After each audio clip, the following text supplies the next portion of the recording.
start off in that case. Good evening, everybody.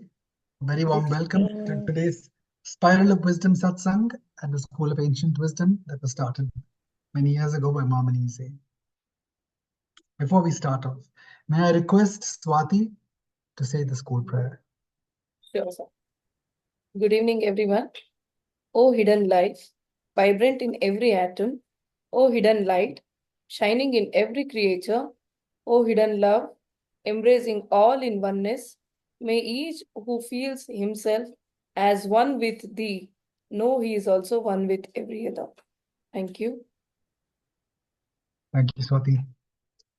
Now, this prayer is really very special. But before I continue with the introduction of our speaker who will be joining us shortly, I'm just curious to know, since you've been hearing this prayer so many times every satsang, what does it mean to you all? How does it occur to you? Hidden light, hidden love?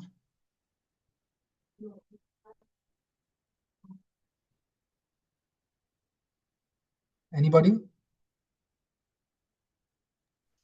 Okay. I think the thing is, the whole thing is, it's like a little net that's woven around the hidden light, the hidden love, and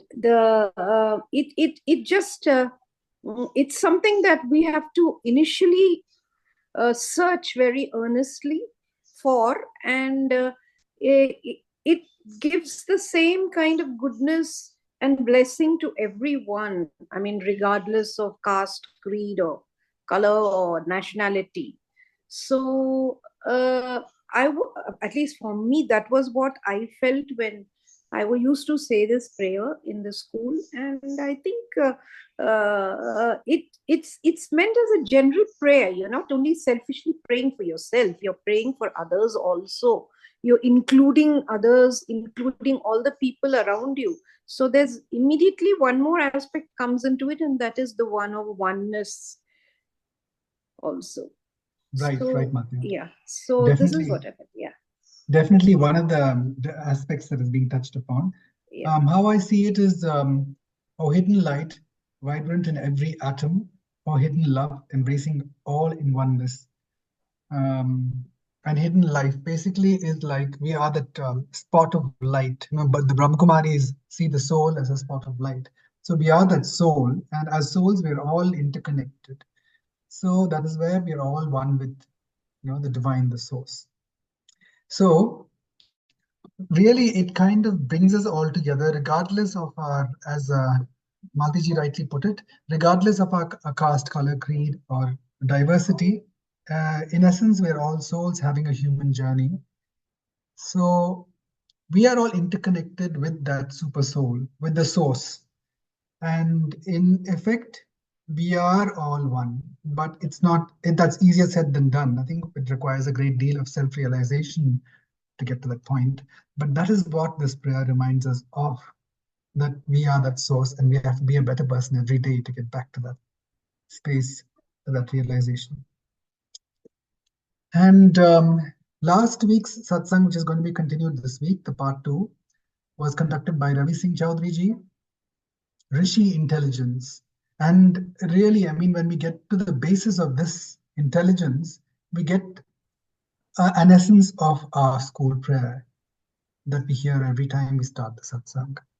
So, to give an introduction to Ravi Singh Choudhary ji, hopefully he joins us in time by the time we finish this introduction, because he's having some technical problems and he's just overcoming that. Sir, he has already joined.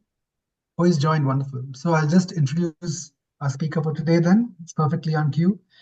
Ravi Singh Choudhary ji is a prolific author known for bridging ancient wisdom with contemporary relevance. He has authored several influential books such as Rishi Intelligence, Chanakya's Intelligence, and Vriksha Ayurveda Samhita. With a strong academic background in BTech Mechanical Engineering and 6 years of industry experience at HEC Ranchi and Vedanta, Choudhary's research is centered around the Indian knowledge system. His work extends to the decolonizing of the mind, as evidenced by his published paper on the subject. In addition to his academic contributions, Chaudhary ji is the convener of the 10th World Vriksha Ayurveda Conference in 2024, highlighting his leadership role in advancing the field. His key areas of research include Vriksha Ayurveda, Sankhya Darshana, Nyaya Darshana, and Arthashastra, where he seeks to explore the profound insights of ancient Indian philosophies and their relevance in the modern world. Now, one thing this introduction touches upon is Bharat, which is the spiritual name of India as specified in the constitution, and even well before the name India came into vogue, uh, is actually a cornucopia of a lot of very advanced science, which is what spirituality is. It's actually a very advanced level of science, and this was due to colonization over the past 1,500 2,000 years, from the Persian invasion, then followed by the British invasion. A lot of it had been hidden from us, but now, thankfully, truth, as they say, truth and love is the essence of all that is being created. So the truth will come out, and that is what decolonizing is at the moment. That is a catchword that's doing the rounds here. So looking forward to our speaker and his wisdom tonight. Over to you, Raviji. Dhanyawad, sir, for reintroducing me. So we will continue uh, from where we left in the last session, Rishi Intelligence. So before that, I need to introduce few metaphysics of Bharat, okay, ancient India. Am I audible? You're audible, Raviji. One quick request: is it possible to give a brief recap of last week for those who might not have joined in? Okay. I will give. Thank you. Okay. So before even starting this session, I need to introduce few kind of metaphysics of our ancient India. Metaphysics is something on which our worldviews are based, our perceptions are based, from where our assumptions are based, our research, our knowledge domain, our epistemology means methodology of getting knowledge. Okay. So all that drives it is from only metaphysics. So one of the metaphysics that I need to introduce, that is Punarjan. Okay. Rebirth. Okay. So technically, when you have a concept of Punarjan, you automatically would have the attached concept of karma theory. Okay. Now, what I have seen means out of 4,500 sampradaya since Adi Sankaracharya time, everyone has a point of contention or conflict, like whether we should worship Murti or not. What is Nirakara? The methodology, or maybe uh, some may believe yogic path are superior, some may believe no bhakti path is superior. So there are conflicts. Okay, there are conflicts of ideas, a school of thoughts, and sampradaya and marg. But there is one thing, one concept. It's like on which everyone agrees. There is no iota of doubt or conflict. That is karma theory, karma. Okay, so when something is undisputed, okay, consistent throughout all the sampradaya, it is already inherent, it is already verified, validated, and you don't need to have doubt on that part. Okay, karma theory. So when you have karma theory, when you have punarjanma, then all your ideas become something very much different from the West. Okay, like when you are doing a sprint, 100-meter race, and then marathon, then automatically your speed goes slow down. Okay, right? So in the long run, you inherently become more ethical. Okay, you are uh, the word is santosh. Okay, the word is you should have the kind of long term goal. So punarjan and karma metaphysics drives many of the possibilities. And why I researched on intelligence, because uh, lots of research were done on adhyatma perspective, but not on bhautika perspective. Okay, not on uh, let's say Ayurveda. Okay, what is the connection of Ayurveda with our metaphysics of Rishi Intelligence? So let me share the slide of last session.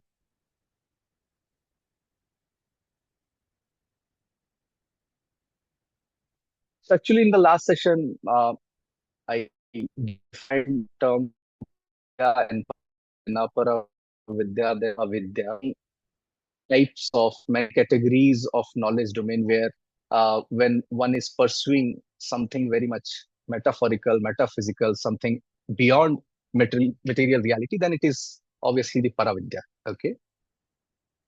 And there were concepts of validation framework from Rishi Gautam's Tarka Shastra, how we validate what we know. These frameworks I already discussed in the last session, the combination of pratyaksha, anumana, upamana, and shabda pramana. Like when someone is quoting that it is written in particular scripture, it is written in the Vedas, it is written uh, or validated by Apta Purush, then automatically we consider as a kind of shabda pramana. It is similar to kind of citation of a very eminent scientist or researcher, and we quote that principle and starts from there our own experimentation or learning.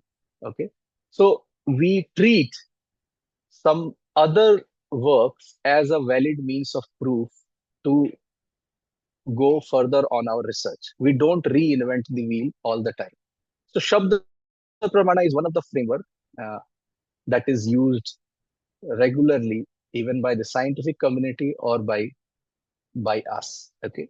Now, Anumana is very much inferential component. Inference in today's time, we use calculus, we use statistics, data analytics, all those things when we do analyze and we mean something that is very much not evident, directly not visible, we need to logically deduce that part. That is called Anumana from our Rishi framework. And Pratyaksha is very much direct perception that is avoided in scientific analysis, but it is very much used in courtroom discussions. Okay, in courtroom, the prima facie evidence we call for it. Okay, simply the logic, simply the inference of two lawyers is not sufficient enough to validate some event. Okay, so pratyaksha pramana is used there. And then fourth one is the upamana, that is the analogy when we compare those two things, and then out of comparison we try to know, we go for from known to unknown. So that framework is upamana framework. So this is given way before, means like more than 2000 years ago by Akshapada Gautam, and four framework, right? Praman. Okay. So whatever whatever even I am speaking, whatever you learn, whatever you are getting from something, internet, from WhatsApp, from other resources, you should have this filter, okay, to validate what you are trying to know. Okay. So in the Rishi Intelligence, I already told my purpose was to rediscover the material sciences, okay, the Bhautik knowledge system, because if someone is talking about Gyan Marga, someone is talking about Brahma Vidya, in the very first place, it is very hard to enter into that subject because it is very much metaphysical. It is not physical reality. So you can't simply or easily validate those things. But because the eligibility is so high to go into the Gyan Marg, and when we compare to Bhautik reality, it should be relatively easier if we can apply those Gyan Marg framework to Bhautik reality to get those knowledge system. Okay. So that was my point of curiosity, why we were not means developed our own indigenous knowledge system that brings day to day relevance in our life. Okay. And then somehow this is the actual link when we talk about today's technology. Means if someone is telling, okay, you are telling everything is in the Veda, so why don't you have the Google? Why don't you have the Microsoft of your own? So engineering is not science. Okay, we need to understand engineering or technology is the product of applied science that has genesis in science or logic. Okay. So when we say we have the knowledge in our indigenous text, we technically talk about science, not applied science, not engineering, not technology. Okay.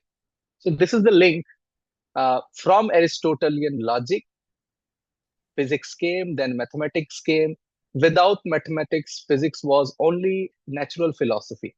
It was already a kind of philosophy only. Because the means advent of mathematics, then physics became applied science, and then it became engineering. And because we have products, because we have products, we don't basically doubt science. When means outcome oriented things, you don't doubt, you don't consider simply as philosophy. So in Indic knowledge system, when you have a Nyaya Darshan, already you have a Tark Shastra, right? For physics, you have Vaisheshik Darshana. Mathematics is already there in the name of Ganit. Okay, applied science is missing, but you have a kind of end product like iron pillar or your very highly complex civil architecture. So if you have a product, if you have a technology, then you can't just, it cannot be just out of thin air. Okay. It needs a series of development through ages. Then it is only possible. And if you have Nyaya, Vaisheshik, and Ganit already in place, only one link is missing. So you can simply claim that our own Indic knowledge system have own scientific temperament there in place. We simply need to understand the metaphysics of that domain knowledge system.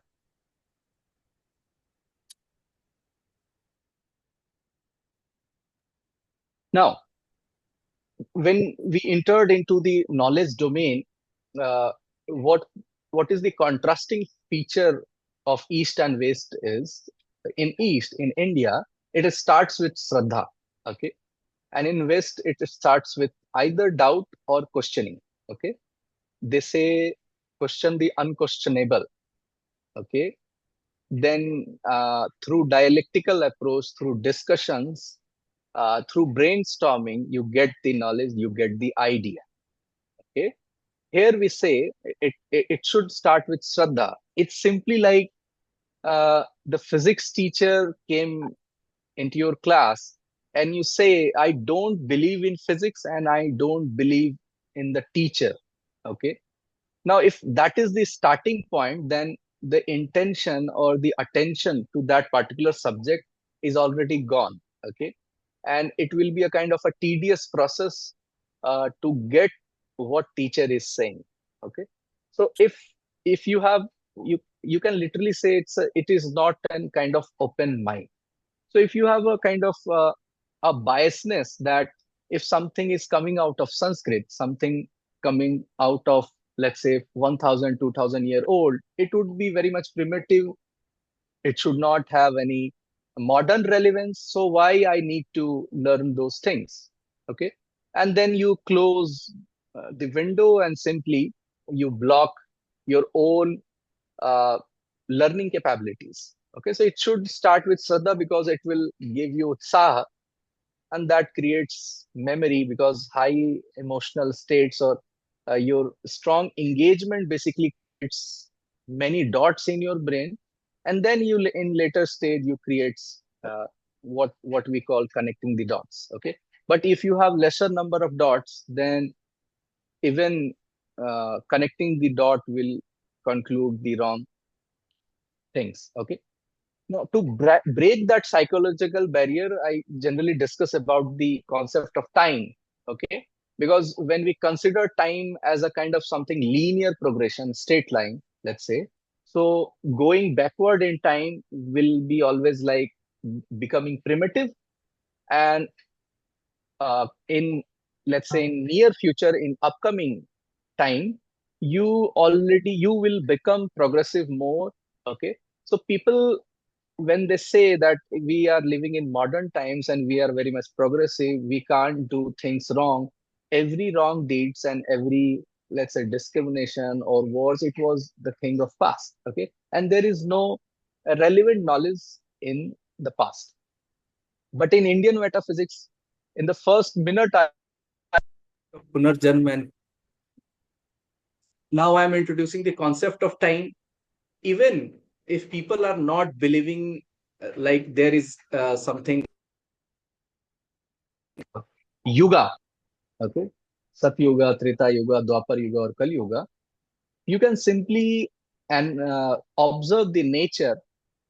Everything looks very much cyclical. That okay, there is a season of patjhada when the trees sheds their leaves and leaves become humus. That humus nurtures the trees. Okay, and then it become green. There is sunrise, there is sunset, is being born, stars are being, means there is supernova. Okay, so something is creating, there is sustenance, and then there is destruction. So if there is a cycle of srishti, sthiti, lay, okay, so the by very nature it becomes very much cyclical. Okay, means events are repeating. Okay, there is a pattern, there is a circular pattern, elliptical pattern. So time has that, means the nature of that many things repeat itself. Okay, so if the nature is not a straight line, then you can't say if you can go into past you will be become primitive, and we are being we are means much more developed, we are much more modern, and in the future we will grow. Okay, we will become more progressive. So in a straight line you can claim that. Okay, but in circle, it's simply there is a threshold. Okay, there is a crest and then it becomes straw. Okay, so when you have this concept of time, okay, then you have something like, okay, maybe we can have some pearl of wisdom in the ancient time also. Okay, so you should have, means at least even uh, no shraddha, then it should not have like biasness, like I don't need to learn something that is very much old. Okay, and then I discussed about the actually approach, like particular to universal approach, then universal to particular approach. Okay, the apara vidya approach, it's like the scientific approach when we try to find the atoms, the molecules, the fundamental principles. Then after analyzing it, we try to superimpose that analysis to the whole. Okay, and universal to particular approach is like in our let's say in the text, like talking about Brahman, talking about Brahma, and then in later stage talking about the Karna, talking about Anu, talking about Parmanu. Okay, so universal approach is also there, particular approach is also there. So when we talk about Ayurveda, we talk about Tridosh and Panch Mahabhuta.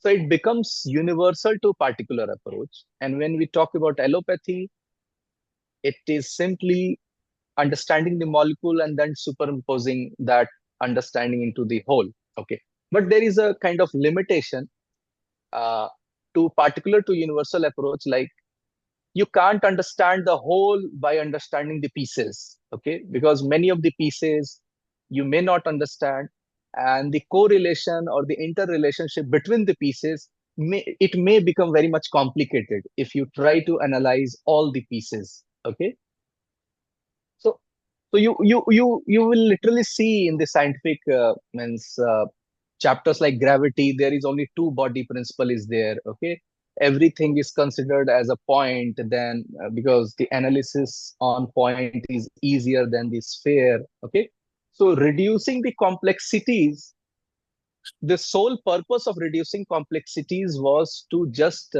reduce the complexities in the analysis. Okay, so simplify the thing, making the things in reductionist realm, and then concluding the things. But in real world, we know uh, we it varies means uh, too much. Okay, so we should have the particular to universal approach along with universal to particular approach. Okay, so Vidya approach is more like understanding about cosmic intelligence, understanding about Panch Mahabhut, understanding about Three Dosh, and then getting to know about the body. Okay, and it was the discussion of Sankhya Darshana, like uh, why particular to universal approach have limitations.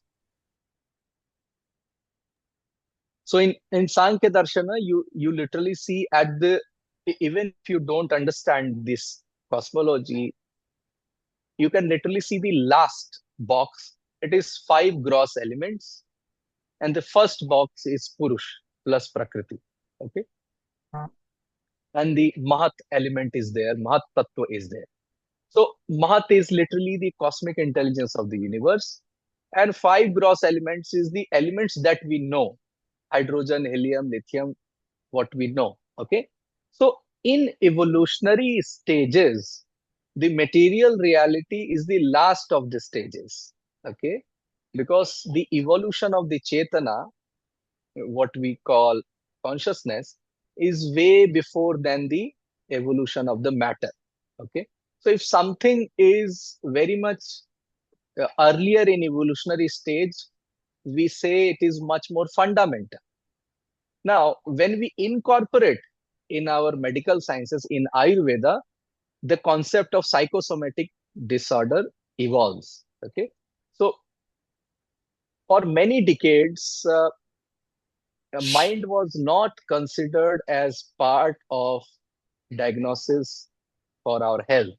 Okay, because only pills, only jada tattva, only matter was used to solve the problem, and that problem was framed under the material reality only. So even if West is doing something like LHC, Large Hadron Collider, they say God particle, means the ultimate thing that they go for is the particle. Okay, something very much material, physical, because beyond physical, science cannot exist. That's why many of the concepts are called pseudoscience. Okay, science is something that can be measured, recorded, experiment can be done again and again, hypothesis can be falsified. Okay, we can transfer it as third person experience. All those realm is under the realm of science, and beyond that, science can't understand those things.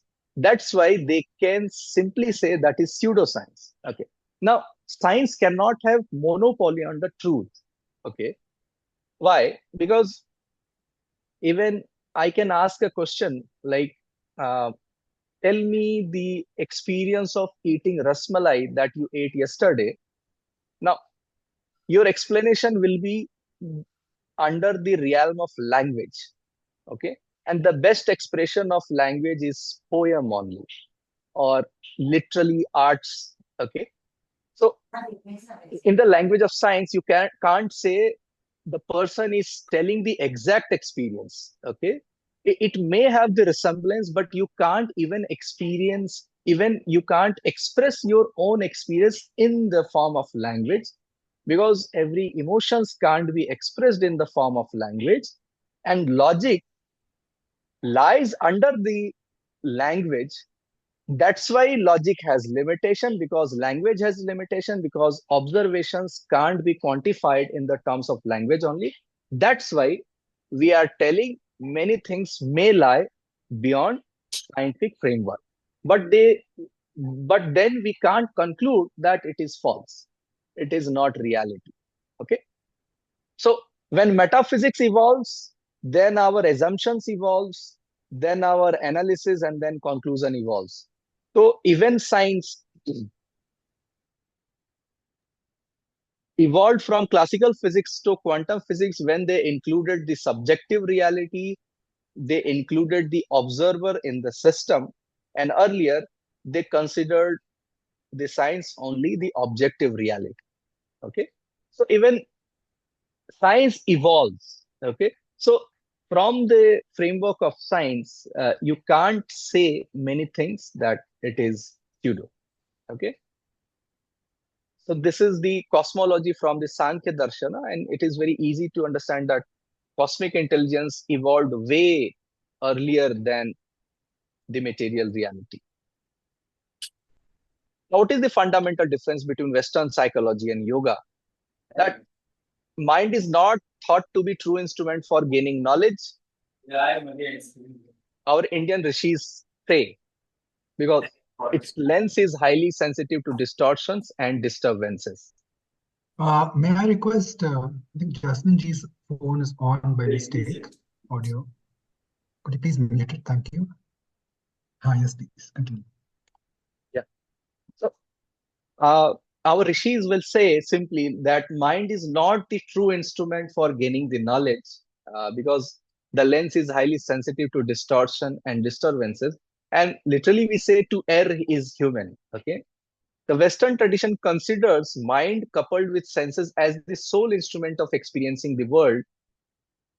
And they already upgraded the measuring instruments as upgradation of pratyaksha pramana, upgradation of senses, and the advent of, let's say, calculus and mathematics and statistics already upgraded the anumana pramana. But simply they consider mind as only the true instrument uh, for experiencing the world. But rishis were telling mind is not the true instrument. So what is the true instrument? What is the Rishi intelligence? Okay. So I think I may have conveyed the scientific methodology or scientific frameworks. If you have question, uh, you can ask straightforward. Till now, what I have discussed, and it should be within what I said. Okay.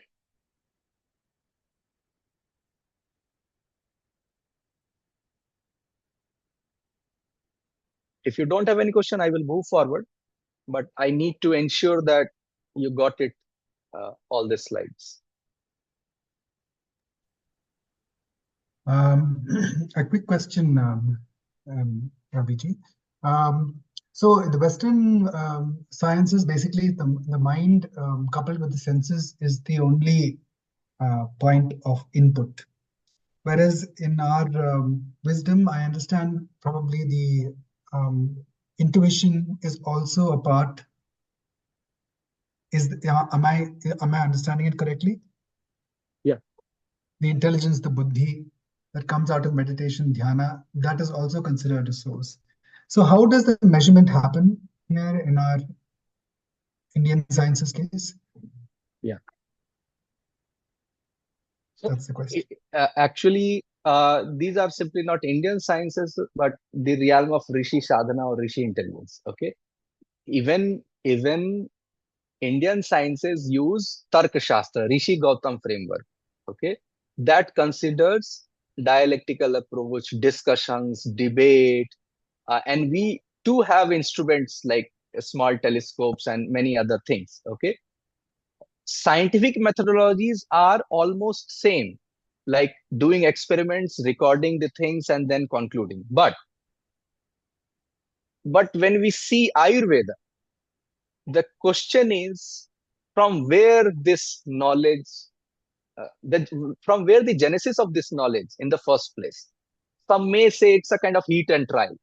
Some may try this herb, the combination and then got some result.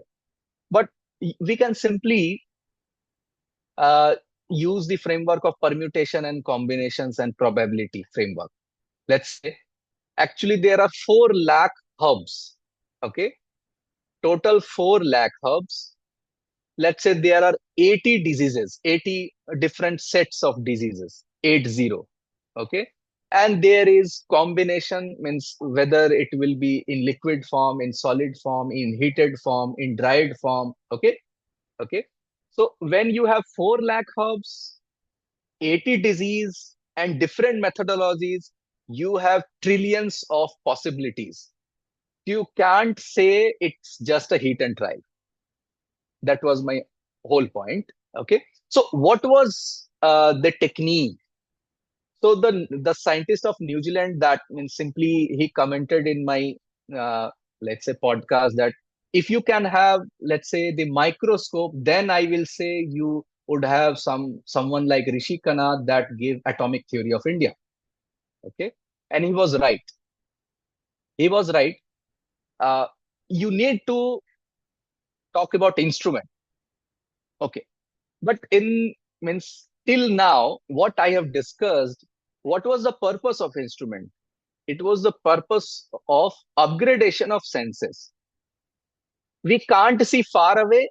That's why we have telescope. We can't see That's why we have. That was the only purpose of instrument. Okay. And what was the purpose of calculus? Calculus is the measurement of. when we do analysis of change, we say we are doing calculus.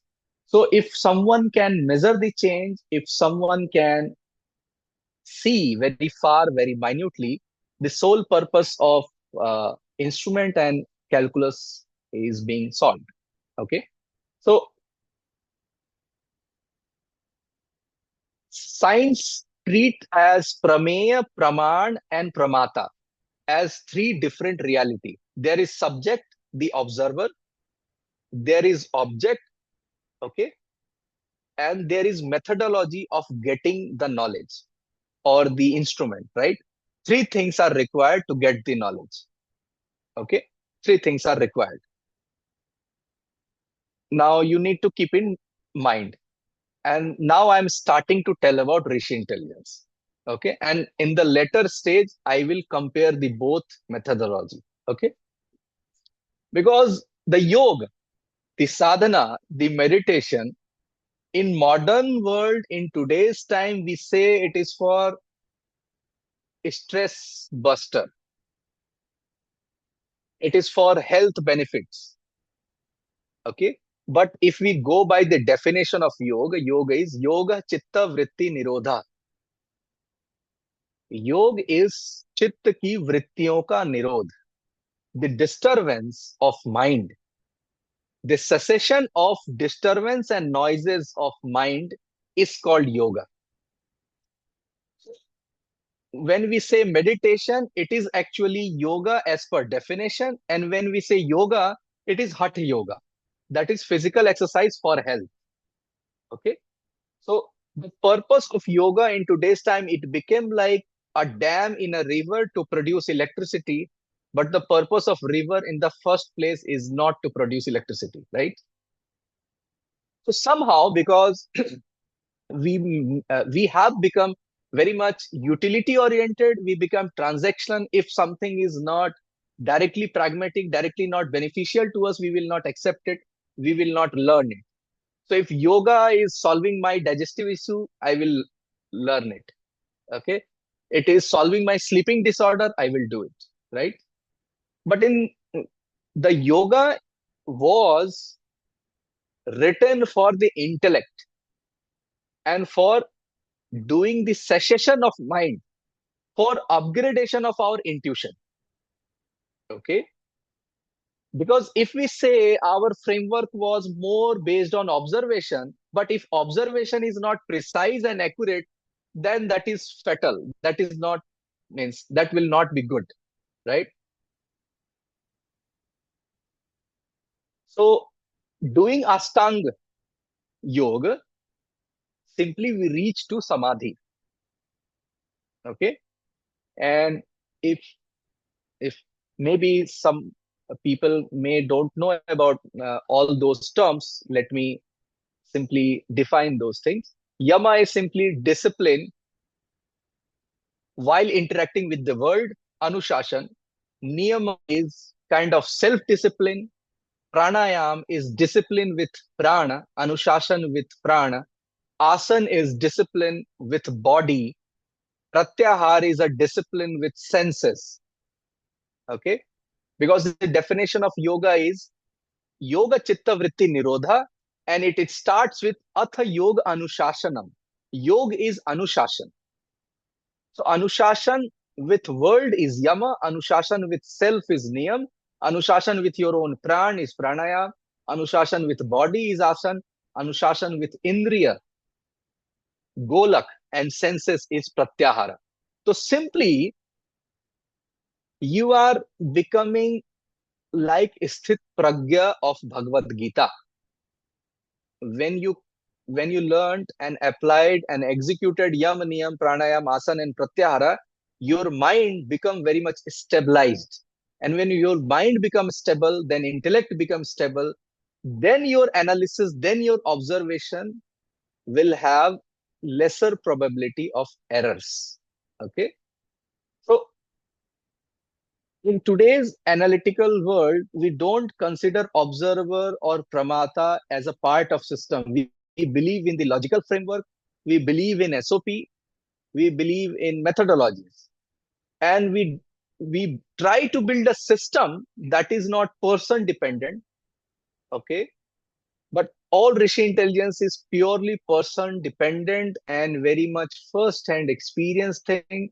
And discipline is very much required to learn anything. That's why we call it patrata. Okay. If patrata is not there, if your container is very small, you can't pour water in it. Okay. It will overflow. If you should have bigger container, then you will be able to get more water. Okay. So the purpose of yama, niyam, pranayam, asan, pratyahara is simply to stabilize or to raise the intellect. And then the last three is the tool of getting the knowledge. Dharana, dhyan, samadhi. Maybe your subject can become like, I want to know about myself, Atman. I want to know about Ishwar, Brahman, reality. Okay. Paramatma. Maybe your goal could be much higher. But if the goal is simply to understand, let's say, iron metal, and if you have this pratyahara in your means, you have achieved the pratyahara stage, then you can literally do the analysis on iron simply without using instrument. And it may sound very much uh, not something very much believable, pseudoscience, okay, and not pragmatic, okay, can't be practiced, can't be even, we can't discuss even that those things because people will laugh, okay. But let me tell you, in the scientific framework, the observer and the observed and the instrument, these three are different reality. We have the bhed buddhi, okay, we consider it separate, okay. But somehow if you have achieved pratyahar, then doing dharana, dhyan, and what is by definition samadhi? Samadhi is the merger of objective and subjective reality, as simple as that. When observer and observed become one, we call samadhi. Shivoham, when we say Shivoham or Aham Brahmasmi, okay, Atman and Brahman both are same. Why our rishis even say those things? It looks very narcissistic to tell a person that you are a Shiva, okay, you are Brahma, okay. It's very much narcissistic in the very first place, okay. But there are many tools that how to dissolve ahankara before uh, purifying all those things and then going towards samadhi and then realizing the reality and understanding that whatever we are uh, analyzing or you have the curiosity to know, we are already that tattvam asi. So in the realm of materialism, I must say, and I should mention, in the first few pages of Charak Samhita, the Ayurveda Granth, 81 rishi got samadhi. Some got samadhi in particular herb. Okay, it's very much like means if you have a tool to know the Ishvara, know the Paramatma, why someone is even knowing about Punarnava, why someone is knowing about Triphala. Okay, but the framework of getting gyan is already in the place. It's simply all about what is our goal. If we want to know about the herb only or the Ishvara. And in the Samadhi stage, the Rishi and the plant become one. And if you can't discriminate whether Rishi is the plant or plant is the Rishi, and if they become one, so there is no need of instrument in the first place. And if they come out of samadhi, they can literally tell about Punarnava or the particular Trifala herb. Okay. So basically, samadhi was the stage to merge the subjective and objective reality, the all duality, going from Dvait to Advait, and knowing the reality and coming out of samadhi and then telling Rishi Bharadwaj. So 81 Rishi did samadhi individually. They came out of samadhi. They told Rishi Bharadwaja, and Rishi Bharadwaja then penned down all those observations of those rishis. Okay. So in earlier time, 81,000, 1 lakh, 2 lakh rishis, the number is very common, right? It was not like only 7 or 10 rishis were there. Means each shakha of Veda has their own rishi. Okay. So the same framework, because Samadhi, it has 30. It's not asampragyat samadhi. Okay, in the intermediary stage, there is some pragyat samadhi. Samadhi along with pragya. And you even don't need to consider it seriously. Okay. Because in today's time, we don't do these things, right? Means logical deductions are very much inherent in our methodology. Okay. But let me uh, go down deeper into the samadhi type. Okay.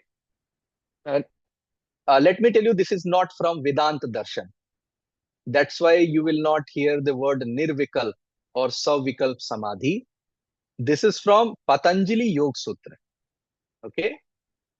And it started from savitark to nirvitark, then savichar to nirvichar. Okay.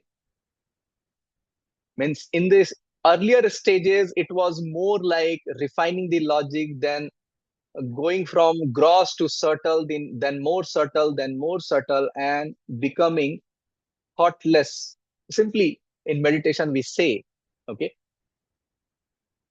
I generally tell to college students that in our school, we learnt about like Gautam Buddha got enlightenment, Gyan Prapti under a tree. There were no books, there were no teachers, there were no mentors. And we say in samadhi or in deep meditation, there should not be any thought. Okay. There should not be any engagement of mind. So it sounds very paradoxical that without even thinking, how can knowledge come, right?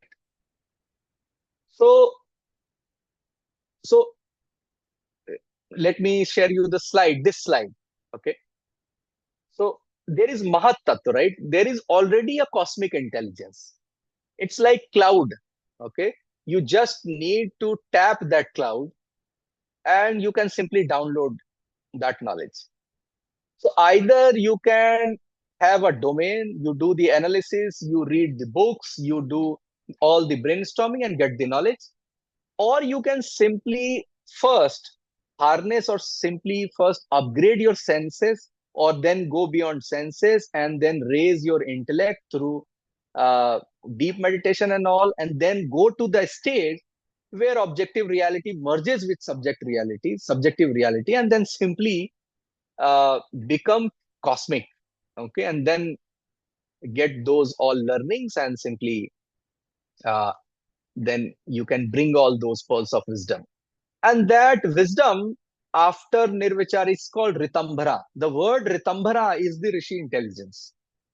Okay, actually, means earlier I just thought to name my book as Ritambhara.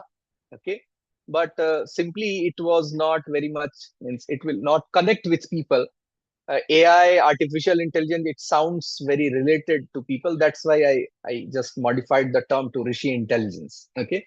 So it was all about Ritambhara Pragya, that to go beyond inference, the Anumana Pramana, the Pratyaksh Pramana, even the mind. And this is very much paradoxical for even us, not just to Western people, but even to us somehow, because our metaphysics is now all Western metaphysics, right? Because without questioning, we can't get knowledge. Without reading books, we can't get knowledge. But let me tell you, means if you simply do 40 or 50 days or 60 days of Tirth Yatra of a particular place, simply you break the monotonous lifestyle, you get wisdom, right? When you travel, you simply get many insights, right? Uh, while while just talking, while just means it's like mind exercise in home, you don't get ideas, right?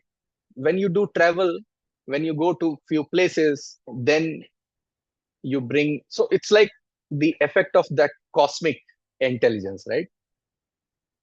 So the Rishi Intelligence was all about how we got all those knowledge system. If we can simply rediscover all those methodology, we can strengthen our Ayurveda. We can even upgrade our yoga. Even we can upgrade our own knowledge system. Okay. So who is the Rishi? Okay. Those who gains tattva bodha. Tattva shabd literally means to get the knowledge as it is, without any perturbation, without any error, without any manipulation. Gyan is always first person experience, non transferable, subjective. Gyan is achieved by Rishi.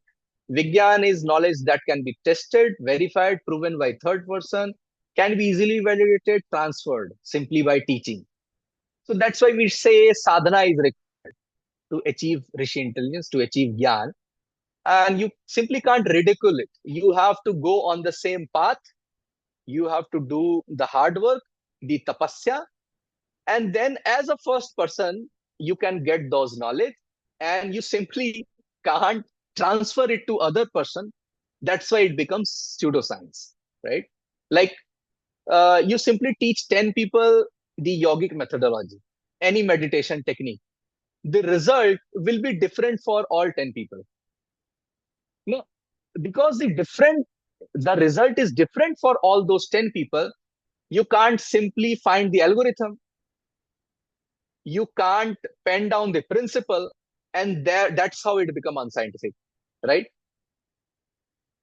Because the metaphysics, the science is not considering punarjanma and karma in the first place, right? So if karma, prarabdha karma is there, you can even explain the concept of like 10 elements, 10 disease are there for 10 people. You do the same medication, right? Someone's health will become improved, may means you will see no result for some person, you will see worse result for some person. Okay. Okay, so simply the material reality is not enough to explain the disease, because disease and the karma has direct correlation. So if karma is not there in the metaphysics of science, they can't explain the variations of uh, cure methodologies. Okay. And that's why we say it is under the framework of jnana, not vijnana. So if something is pseudoscience, you can't say it is false. And this is all about the, I mean, methodology of science already I have discussed. Okay. And these are the categories. What is the difference between Ayurveda and allopathy? And means we can literally claim that even our Ayurveda is becoming allopathy, right? If herbal medication is there for all the problems, and Vedya is not suggesting prayashchit, not suggesting tirth yatra, not suggesting talking just with people, not suggesting pranayam, then the Vedya is depriving 19 methodology of curing people out of 20. There are 20 methodology of curing a disease, and herbal methodology is one of that 20. Okay, 90s is just different from, like, many temples are there already to balance your chakra. Okay, so simply by going those temple, you simply balance those chakra and you get health benefits. So because the chakra is not incorporated in scientific framework, even prana, science don't define prana as something very much scientific. Okay, they consider phantom limb as some concept, like when tutelated limb, that after accident, means if leg is cut but the patient for many weeks he or she feels the presence of his leg, right? The phantom limb. And that is the pranic body. That is the pran shari. So many of the concepts, many of the variables we are not including. And then we are also not including our own methodology and simply discarding all those things. Okay. And all those techniques are called like Deva Vipashray. Whatever we are doing in Ayurveda is Yukti Vipashray only. But the whole means other dimension of Ayurveda is Deva Vipashray, Dev Upashana, Tirth is there, meditation is there. Okay. Simply talking about Akash Tattva is there. Okay.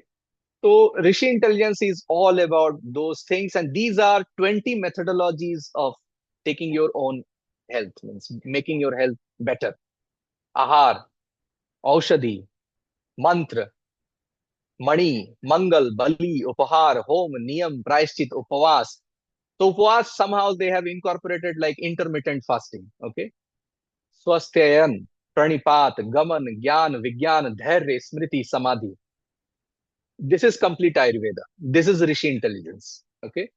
So you learn the metaphysics, then learn the methodology, then learn the variables, then you may have more benefits out of those Rishi wisdom.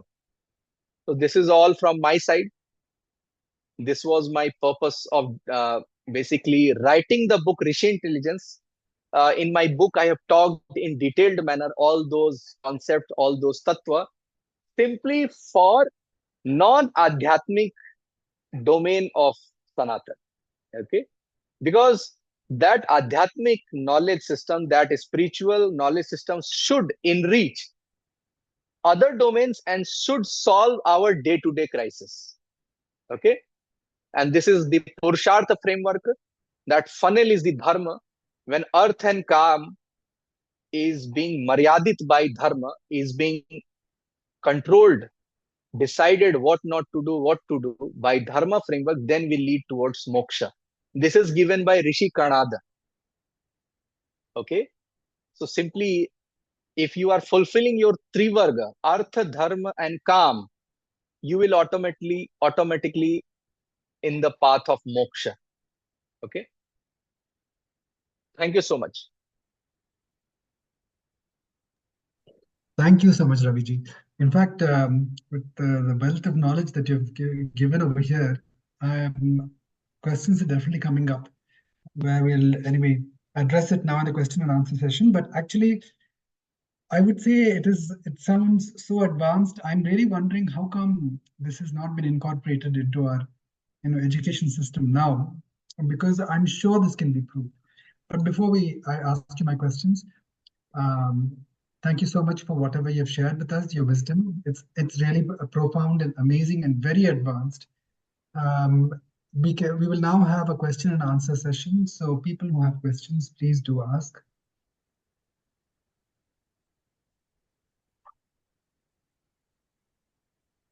Those of us who have questions, please do ask now.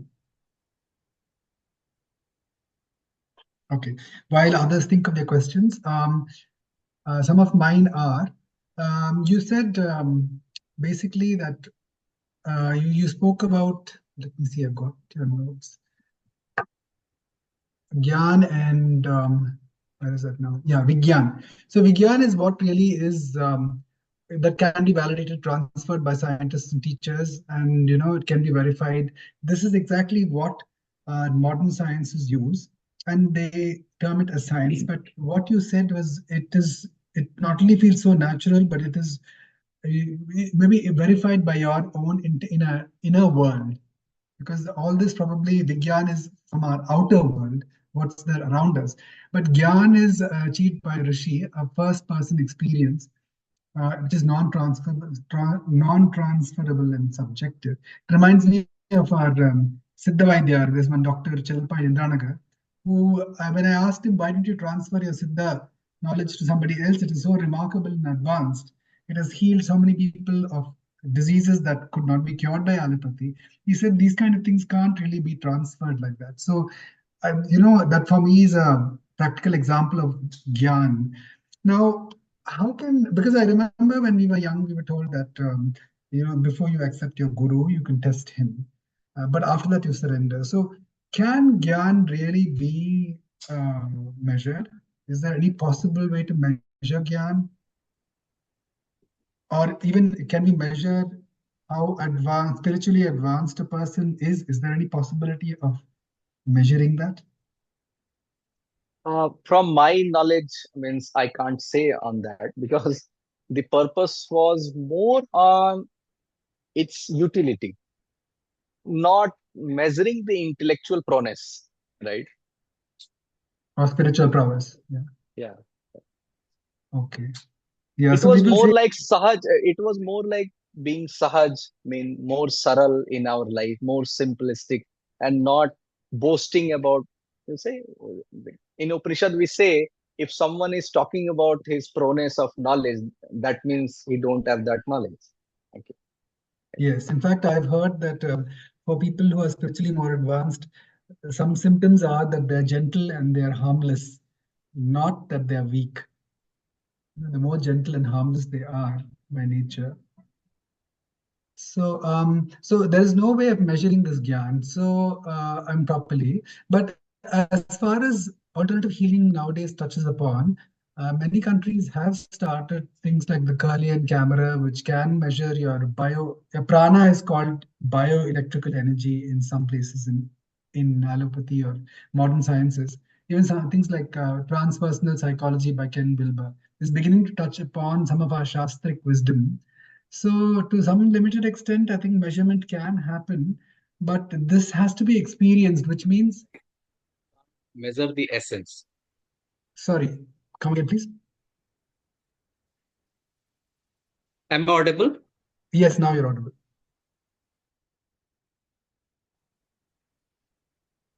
Yeah.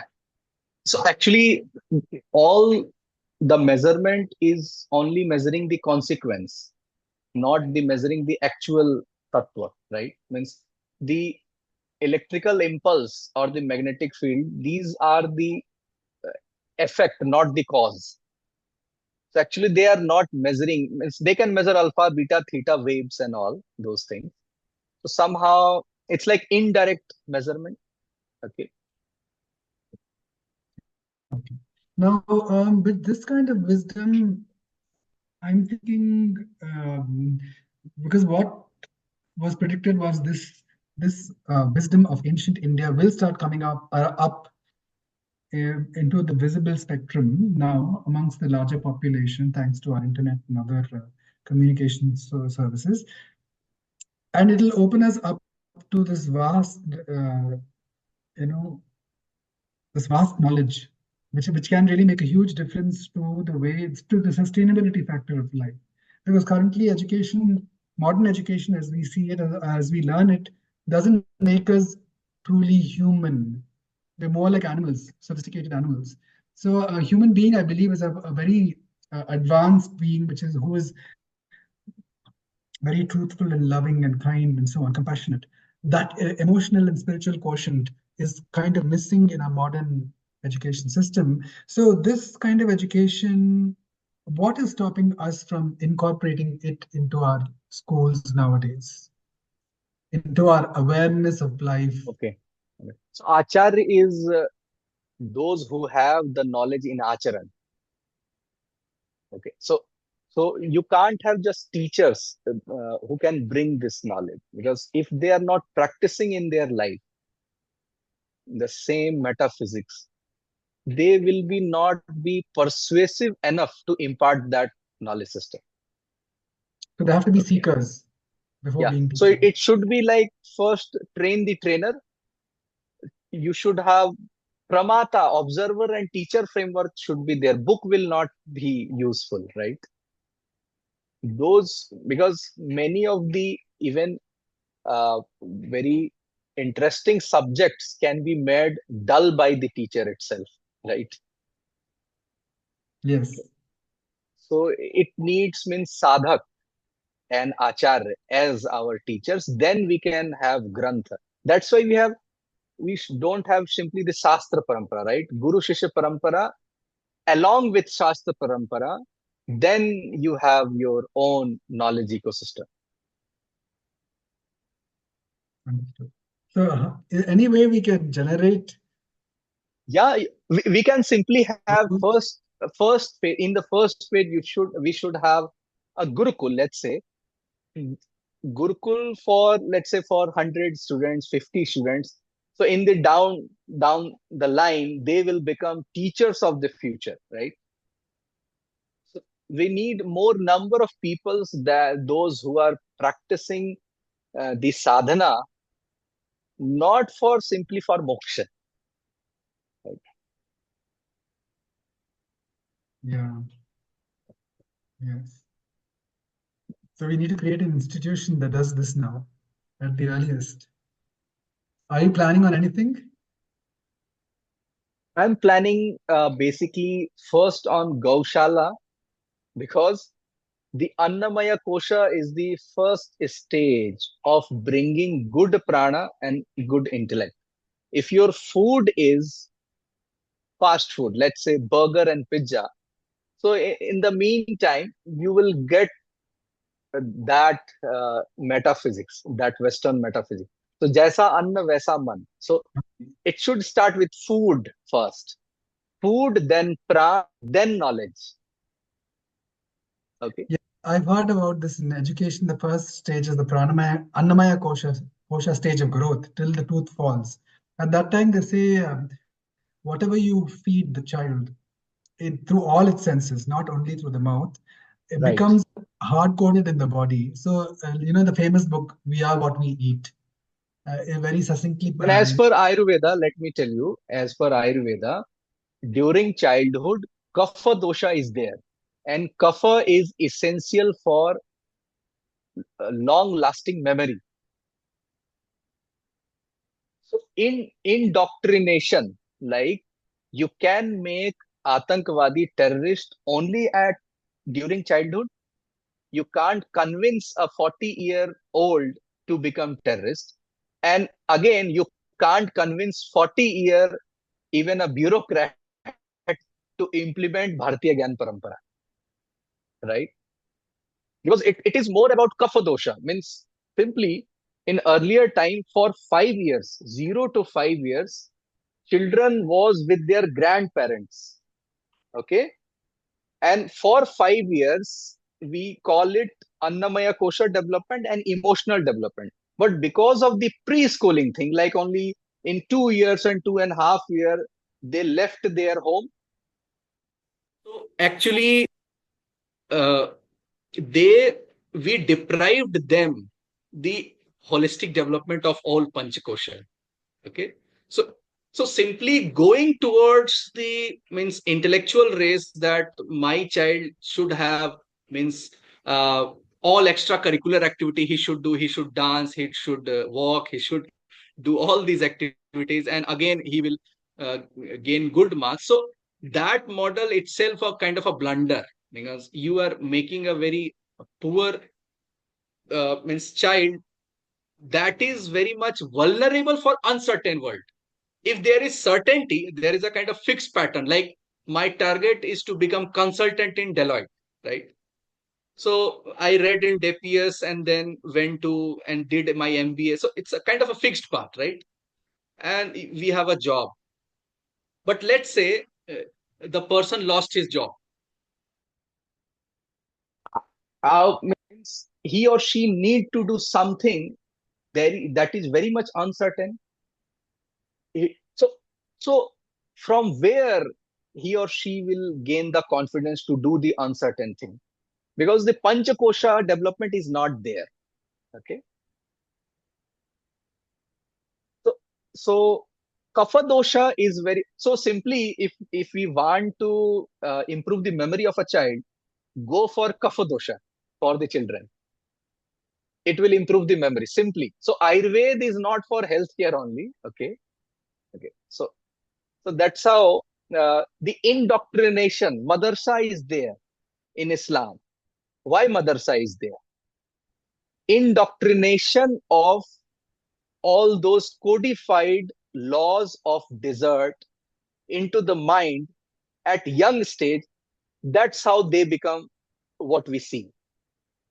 So that year, that tender year, is all about the all development, whether it is spiritual, whether it is intellectual. Your nature is set in those precious young years. So before I ask you anything else, I believe Dr. Naidu Garu, I believe you have a question. Yeah. So please speak up. Please unmute. You're on mute, Dr. Naidu.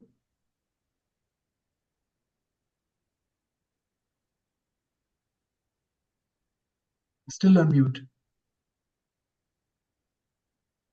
You'll have to Can you unmute. see my book, Rishi Intelligence? Oh, wonderful. Very thin book. Dr. Naidu, we still can't hear you. You're on mute, please. Sir, you are on mute. Yeah. Mute, yes. Is it okay? Yeah. You are audible, sir. Yes. I'm not a question. I want to compliment it. I think this is the first time I'm listening. I'm basically an agriculture scientist. I was handling two organizations, a direct research, coffee and spices, long time. Retired 20 years back. Now is the first time I'm trying to understand all the system. That's recently I come across with the School of Wisdom. I'm more interested. It's an excellent talk. The only thing I want to get your books, what you have written, particularly Rishi Ayurveda, Rishi Intelligence is very interesting topics. So I must compliment you for such a young age. You acquired so much knowledge. So thank you very much. I don't have a question because first time I am hearing this type of lecture. But I do go to routine to park and do my yoga, this asanas and breathing exercise since 4 years. That's what my background. Thank you so much. Yes, thank you. I'm so much interested to. Where do I can get your books, please? This is means actually my actual background is agriculture and krishi and gau palan, and from there, because doing seva of gau vansh, I got all those wisdom. Okay. Well, Yeah. very interesting. You have written a couple of books, isn't it?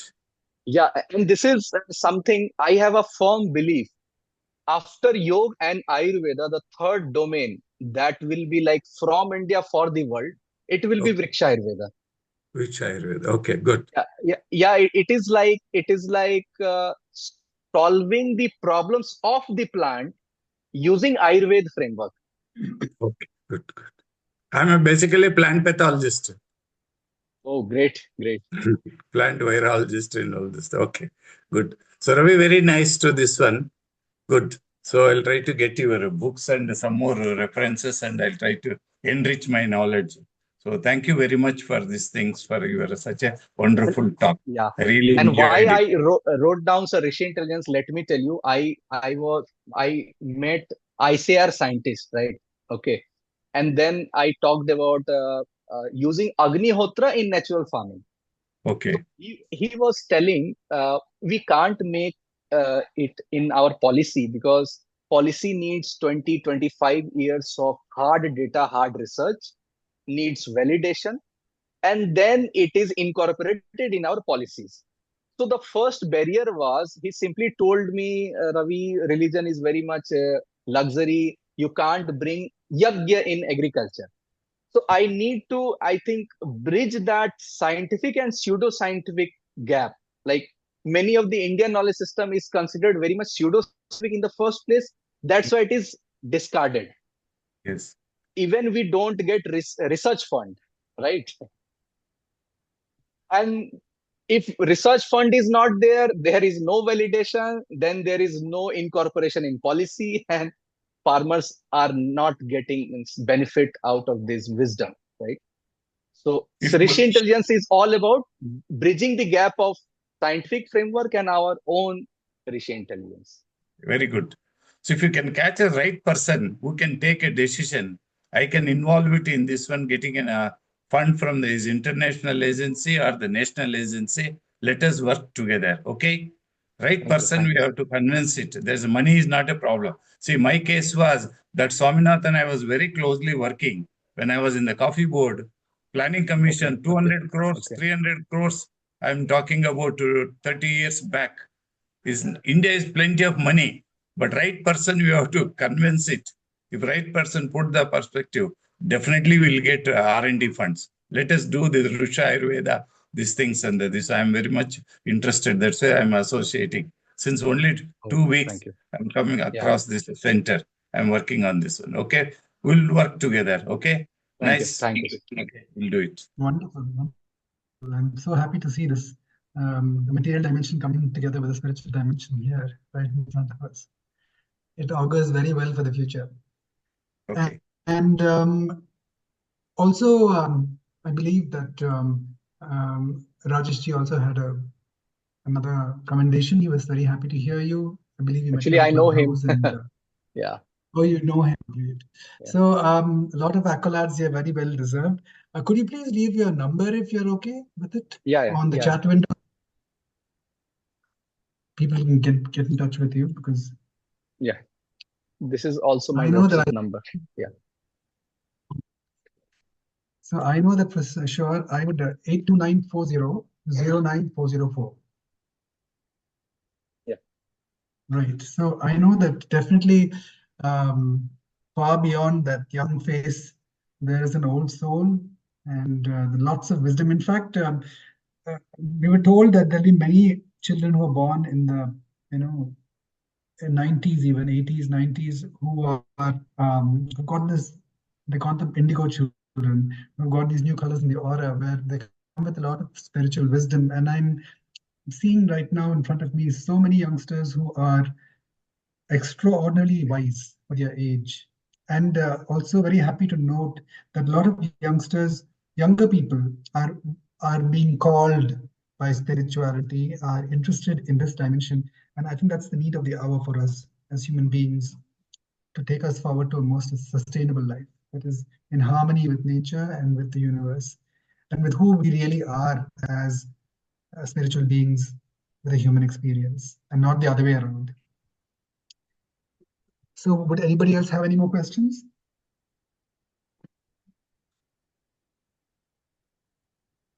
Right. If that is the case, then it brings us to the end of this amazing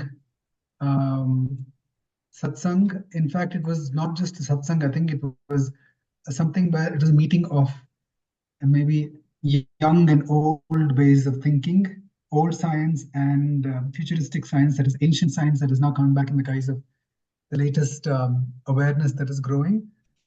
Thank you, Ravi ji. What you've done is really, I think, I don't know if we have realized it, but what you've done really is expanded our thought process, planted a seed in all of us that we should pursue that gyan more than just Vigyan.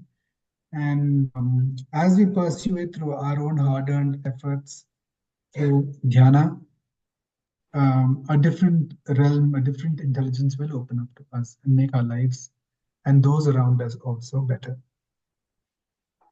So thank you very much, Raviji. I do hope we have a workshop with you in the future. That'll be very nice at the school. So on that note, we come now to the Loka Samasta, the last section. Let's all sit straight, the back, neck, and head aligned. Think of your loved ones, those in your communities who might require prayers for health, for relationships, for finances, anything to give them solace. Also, please send out your prayers to the world at large for wisdom and peace to prevail.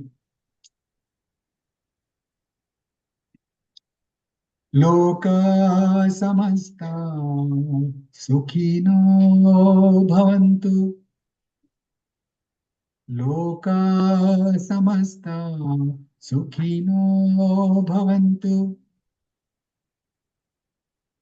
Loka samasta sukhino bhavantu. Om Shanti Shanti Shanti. Om Tat Sat Brahmarpanamastu.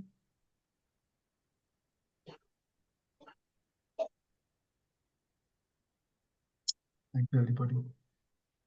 Thank you once again, Raviji. Until next Thursday, same time, same place. God bless.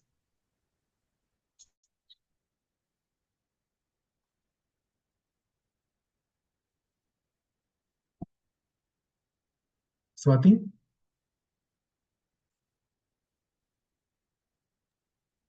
Yes, sir. Yeah, I think we are done with the satsang. Yeah. Thanks.